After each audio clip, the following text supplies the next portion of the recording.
Minstrels? Why does that have to go out a car window? Why can't that go in your rubbish at home? What is the countryside about? It's not a tipping ground for your crap. Yeah, blood pressure's going up.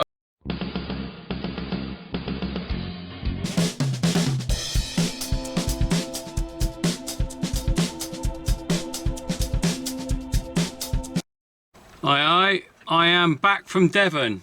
So we had a holiday last week in Devon. What a wonderful trip that was. Do you know what? It really just relaxed me. It was so good to get away. I kind of didn't realise how much I needed it till I got there. And then, do you know, normally on a holiday, I'm really sort of out there doing stuff. But this time, we were very, very lucky. The place we stayed at was a little annex to a house that had a swimming pool, which they let the kids use. And I just had a lovely time, just not doing very much, which was just what I needed. Because obviously when you're back on the farm, there's stuff to do. Even though I'm supposed to be taking it easy, I'm still doing bits. I'm not doing really hard physical graft. So anyway, we're going to go along today. I want to show people the impact the drought has had on our grassland, on a particular bit of grassland. And also I want to show you some of the trees. They're looking really like autumn. And maybe have a chat about what, you know, what it's like now. We've had a bit of rain, but it's still not recovering yet. Right, let's get going. Try not to reverse into anything. That wouldn't be good. Right, we're going to go along to what we call Pendix, where we made some round bales in July. We'll have a look when we get there.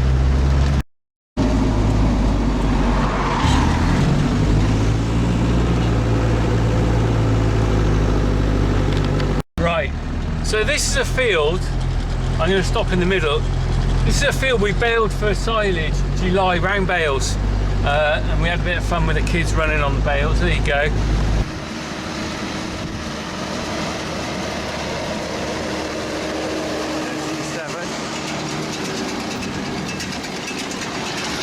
Oh, I'm going to run after here. Oh, going to chuck a bale out, I reckon. Do you think? Just going round. Stop for some reason. Oh, here we go, look. Look at that bad boy. Whoa.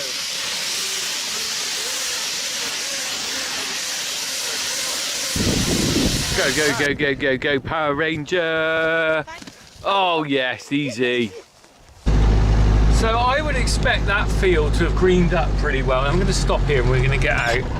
I would expect now, so that was sort of 6 weeks ago. I would be expecting now a good covering of grass over it. And I came along here this morning and I was thinking I was going to put a fence up and start strip grazing it for the cows because they're running low where they are, and I thought this might have recovered. How wrong I was. So let's get out and have a look.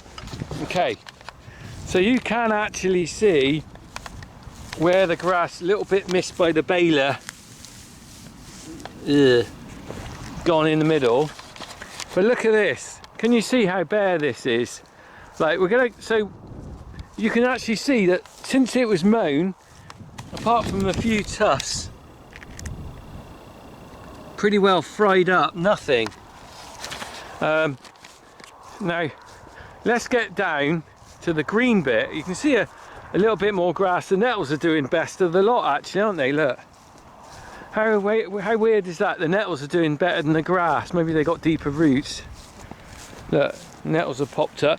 Right, so we're going to come down here and you can see a big bare area. And then we get down and the grass, all mown at the same time. The grass down here has actually started to grow, although not by very much. And you can see what we've got is some green grass, but we've also got a lot going to seed here. And then you can see down below, you can see it is burnt off. But there is some green here. Right, so what we have here is a classic example of the problem we have on a few fields on our farm. The actual rock is not far below the surface there. So hence, anything growing there hasn't got a lot of soil to grow in, and it can't put its deep roots down deep to pull any moisture up. So as soon as we get extreme drought conditions, which is exceptional this year, the grass just gives up. Here, where it's greener, there's more depth of soil. The grass is just about holding its own. But you can see here, there's not really much of a bite for the cows. And ordinarily I'd be looking at this going, well, it's not worth bothering with. But because of where the cows are now, we're running out of grass. We're going to be buffer feeding soon, I think. Trying to put that off, but we are going to have to do it. We're going to let the cows have this whole field tomorrow. They're going to ranch a lot. They'll eat what's here, and then we'll pull them out, and it hopefully might recover. But the interesting thing is, I did get frustrated when I posted that video of the maize. So few people seem to know the farm better than me, or think they do. First thing, a couple of people jumped down my throat and said, oh, you got your nutrition wrong in that field, you've been growing maize in it a long time. Well, 100% I have been growing maize in that field a long time, but I know that field better than you guys do if you're talking about it. It's exactly the same in that maize field as it is in this grass field. The rock in certain places is really close to the surface, and in an ordinary year it's okay. But we have had the worst drought since 1976. Those plants along there and this grass here cannot cope with that moisture deficit on rocky land. So I just like to point out to those experts that knew better about the field than me, you don't know where the rock is on my farm. I do, and this is the best example I can show you. And I wanted to show you this because of the frustration I had when the clever people were telling me the nutrition in that field was wrong. No, it's lack of moisture. Get used to me knowing my fields, please. Right, and I'll show you, I'm going to go and show you another example of how extreme this weather is, the impact it's had on some trees on the farm. We're just going to head out of here. We'll head on down to where the cows are. There is actually rain on the windscreen, that's good news. Now I'm going to stop here. I've got my bucket just because I know what I've got to do. So I came along here earlier and I realised I haven't cleaned up the rubbish in this field for a couple of weeks. So I'm going to look at this raining, that's good news. I'm going to have to flip and pick up all the rubbish people that chuck their rubbish out. Let's have a look what we got. Fosters. That's disgusting. Why do I have to do this? I haven't got any gloves with me. Look at this. Kit Kat, chuck that out the window. Sandwich, meal deal, cheese and onion sandwich, Ribena wrapper. What's this one? Kit Kat again. I'm not going to be able to get everything. Why do I have to pick up other people's rubbish? Look. Mint straws, can of Coke, plastic sandwich wrapper. Worse over here, look. Coke bottle. How far do I go? Lucasade by the looks of it. More Coke, fags. Can of drink. Another can of drink. That's Kronenberg. What's that? Don't even know what that is. Right. I'll fill that bucket up and then I'll stop because I've got plenty more to pick up.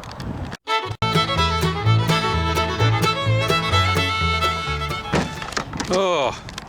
Let me just we'll just wait with screen here. How to make the Funky Farmer a cross Funky Farmer. Look at this. Look. So this is just what I picked up. We've got Fabs, Red Bull, McDonald's carton there.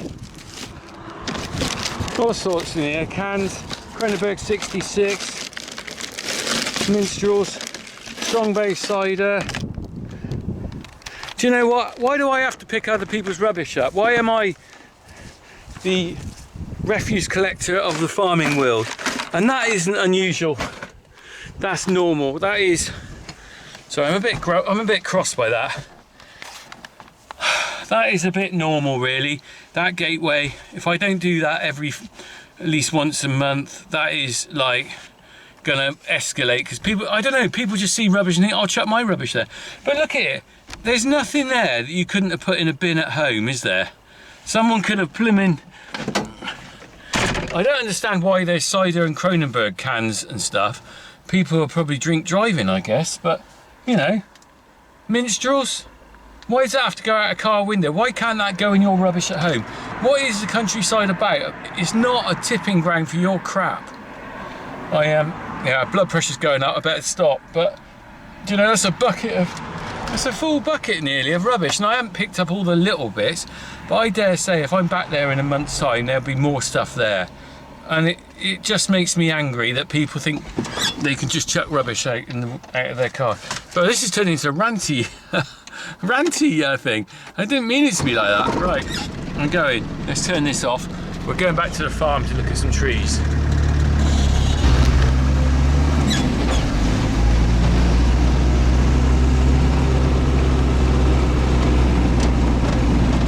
The good thing is, I think the ground is starting to green up.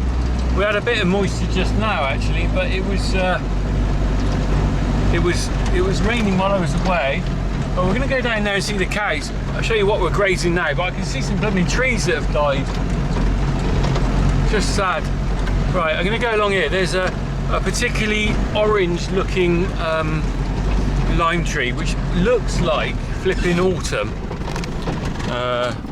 and that's not good.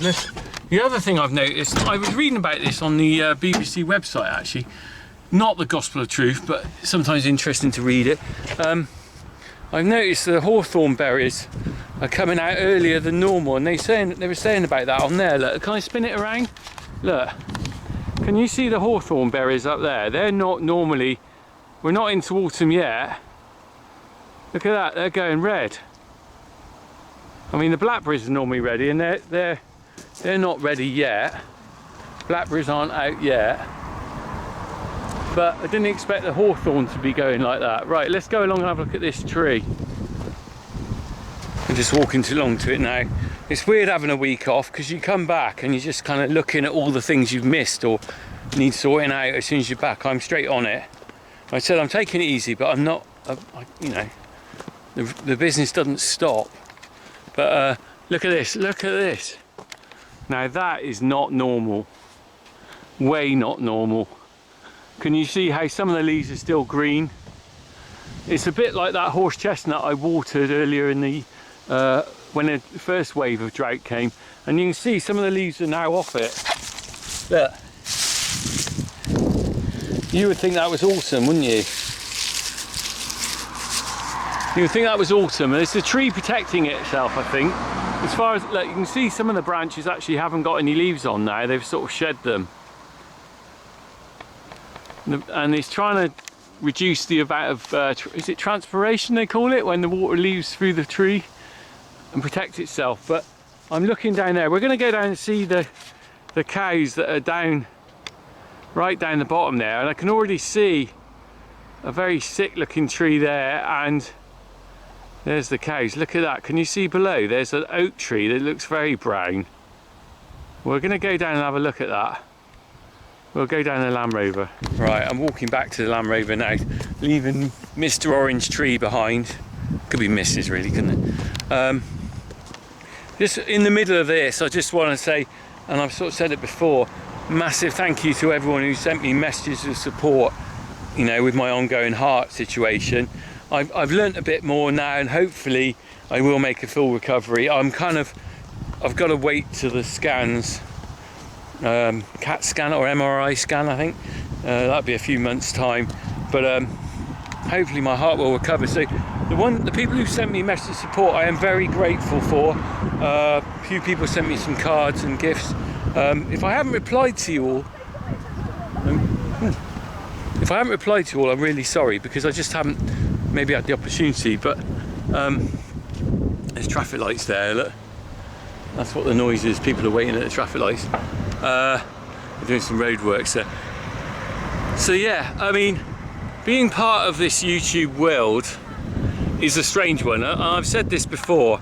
So I put videos out there which I don't know who sees, and I don't know what effect I have. I get a small indication from people commenting and stuff, but it's only when I've had this illness that you realise how much people do appreciate what I do. And I am just a normal guy like the rest of you. I'm no different. I'm no special guy. I'm no, just because I got this kind of channel that's going out there to around the world or whatever. And I think people relate to that perhaps because I'm just the same. I've got the same issues as you guys. You worry about things and you get ill and you hopefully get better and you struggle to keep a business going and everything like that. But at the same time, I've got a family that I'm very proud of. And we have a great laugh and we enjoy our time here. And do you know what? It's really nice to know that people out of YouTube who watch what I do are decent people. You know, there's a lot of negative. Let me just walk through this gate. I'm on my rant again. It's not a rant negative though. There's, you know, people sometimes say social media is really bad and there's all downsides. And there are downsides sometimes. Like I said, when people were banging on about my Maysfield knowing better than me. But there's so many great people out there, so many great people that, you know, and lovely comments. I'm very fortunate to have, you know, a lot of support on YouTube and Facebook and all that stuff, a lot of positivity, and thank you so much for everyone who has done messages or just, you know, hey, give me a thumbs up on a video. So thank you so much, you know. Yeah, so I'm just cracking on. We're just cracking on. So the videos from now on will be all from after I had my heart scare. What you've been watching for the last couple of weeks is stuff I recorded before I went to hospital, and it would have been edited and put up, but because I was in hospital it got delayed. But going forward now, we've got videos that will feature me post haircut as well. Look, I can't be sure how much content I'm gonna do because I don't know how much work I'm gonna do. Let's say that.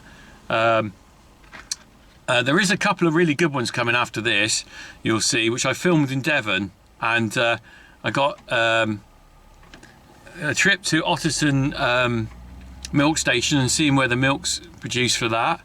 And also I've gone to see Hey Team TV. They were a bunch of laugh. They were great fun. So that'll be coming up in the next few videos after this. But hey ho, we're back. We're still here. We're cracking on. I'm grateful to be here, and hey, I'm grateful that maybe I'm going to recover from this, because I appreciate some of you have got health issues of your own, which probably could be a lot worse than mine. So I hope you guys are in a good place. Anyway, I'm in a good place. I'm at New House Farm. That's a good place. That's where my heart is, in more ways than one. Right, let's go down and have a look at the impact of Drought 2022. Well, I've just seen the horse chestnut tree I watered with the boys a few weeks ago, and of course, because I've been away in hospital and also away on holiday, I haven't watered it since, and it's looking sick. Oh, I hope it'll survive. This bit of rain might have just pulled it back. If I'm really lucky, then maybe, just maybe, it'll make it through. But just have a look here, look, just coming up, looking very skinny. Look at that. So there are some green leaves on it, but it's looking like it's lost a lot of leaves on the, well, they're on the floor, probably the cows are eating them. So I don't know, I hope that'll survive. Let's go along here. Grass is still looking quite brown though, isn't it? This tree here, look, so there's another lime, slightly yellowing. Look at this ash. Now I don't think that's ash dieback. I think that is, it could be ash dieback, I don't know, but it's gone very brown very quickly. Alright. Ooh, I've got to get in gear. Right, let's go on down here. See where the cows are. Look at, you can see some yellow on the tree. There's not much grass here for them.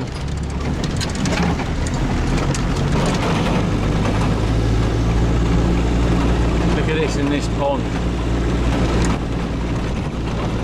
Can you see the yellow on the, look, this is just not normal. That's a hawthorn. Can you see how yellow that's going? It's going like autumn. It's basically giving up for the summer, isn't it? There's no way that that's normal. That's definitely weird. Right, and you can see there, cows are on grass that I wouldn't normally give to a cow. But look at this oak tree. Let's go round. The cows themselves are milking quite well. Move up the cake in the parlour a bit. But you can see they're not on great grazing. Right, let's get out. So you can see here it's pretty well rough grazing, isn't it? I don't want to disturb them, they're happy. They seem happy enough on it. The grass is definitely down on what it should be. Look at this. This isn't quality grass. This field probably needs reseeding anyway. It's not got a very good grass sward in it. That'll be for another year, but it does. I think it needs sorting out. But let's have a look at this oak tree. Look at this. Now, I would not expect an oak tree of this size to die back like that. Look at it. It's not a young tree. Look, I can get my hand round it. That is, I was planted probably 15 years ago. Look at it. That's not right, is it? Now there's one thing to lose trees that are sort of planted recently, you know, and like I said before, I see it in housing estates. You see trees that are have been planted 1 year and or not even that, no one's bothered watering them and they've died. But when you get a tree like that, that shouldn't die. That should be mature enough with its roots down enough to live. And the same with that ash tree, that shouldn't have died like that. And the lime tree at the top, there's no way that should be going brown in a normal year, even on a year when there isn't much rain. So this is what I was saying to people about my maize, and that's what upset me when people are telling me, oh, you haven't got nutrition right on that field. You don't know how dry it's been here. Maybe if you're not in this area, you have no concept, because there's no way trees like that should be dying. And that tells you so much about how dry it is. If ever there's an indicator of the problems in this area, it's these trees, because they're not young trees. They should have a root system that should cope with normal drought, and they're not. So what with ash dieback and drought, chances are I'm losing some more trees on the farm. I'll have to look again. We'll look again in next spring, and let's hope, with any luck, that will come back. You know, what could I have done? 2 weeks in hospital, a week in hospital, a week on holiday. I couldn't have come down here and watered them if I wanted to, but right, I'm gonna get back under the electric fence. You can see what I mean about we're short on grass. We're not feeding them anything particularly great. They're filling up on it, but it's just stalky. I have noticed the difference since I come back from holiday. It's starting to green up, and if we can wing it through on what we've got, then the fields should freshen up and we can get them back on some fresh grazing. But yeah, I mean, while I was on holiday, they were grazing a field which we would have round baled, and it was like we kept it because I thought things were going dodgy back in July. Thank God we did. Right, anyway, there they are. They're happy enough. All right. Okay. Crack on slowly, everyone. Crack on. I'm still here. That's the main thing. Crack on slowly.